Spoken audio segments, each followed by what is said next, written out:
the expansion era.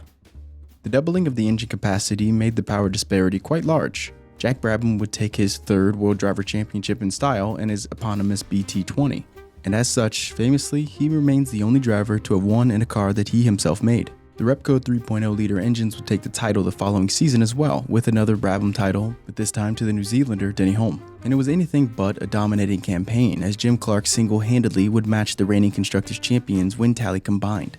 And more proof would rest with the fact that Hulme would be one of two drivers to win a title and never take a pole position that season, with Lauda's '84 driver's title taking the other spot on this exclusive list. Up until this point, the cars seemed to be developing at similar rates, but major innovation was still on the horizon. Enter the Cosworth DFV, one of the most winningest engines in the history of all of racing.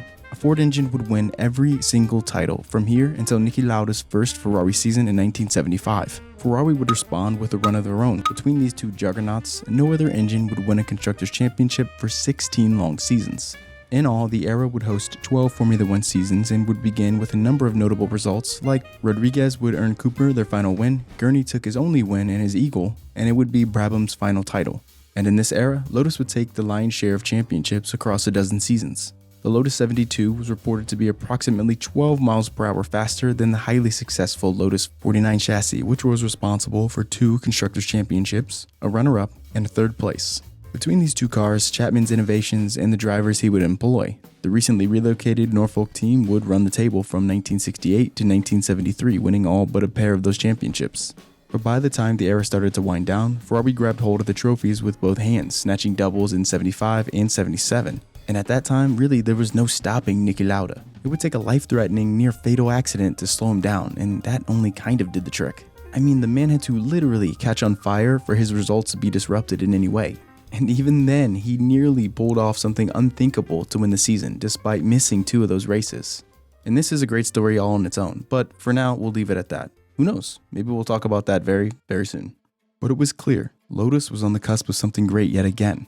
I mean, just look at the results of the 1977 season. Mario Andretti would actually win more races than the eventual champion of Lauda. But little did the racing world know of the top-secret skunks work project that Chapman, Wright, and Rudd had up their sleeves, with the design of the revolutionary Lotus 79. Overall, this era was very important for Formula One, thanks in large part to how good of an engine the DFV proved to be. It would allow smaller teams with a shoestring budget to come up with a chassis that could race. The grid would operate and remain free from any major shakeups for the majority of that era until Renault would finally successfully run their 1977 turbo engine.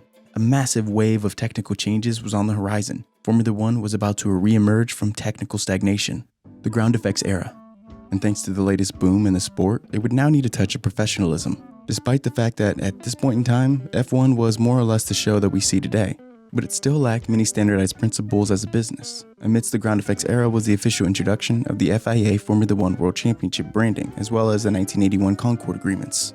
1981 was also the first year that the 4-stroke piston engine would become standardized. And as mentioned, further instances of standardization included that DFV. And in an effort to actually show you rather than just tell you, let's look at the 1978 grid and the power distribution to help illustrate the point. Here are 10 teams that at least managed to score double digits in the Constructors' Championship. All of these teams, aside from 3, were using the Kazi 3-liter V8. And this set Lotus up perfectly, the masters of disruption and innovation. And further relying on their technical advantage, Lotus was able to mount a championship season that would forever change Formula One and have footprints even still today in the current era regulations and also the pending ones. And this wasn't really that new. Lotus was responsible for a number of firsts in the sport with an incredible list of innovations which include, but are not limited to, the Lotus 25 being the first fitted with a monocoque chassis. Another, and arguably the most important innovation of Chapman's legacy, that was the Lotus 49.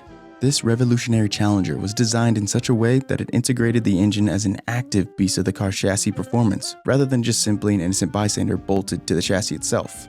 It would be one of the most cited influences to modern V6 racing by a notable engineer of the turbo hybrid era who was just 8 years old when Chapman deployed this design of the 49. Remember this for later. And to add even further to this list, you have the 72 and the 79.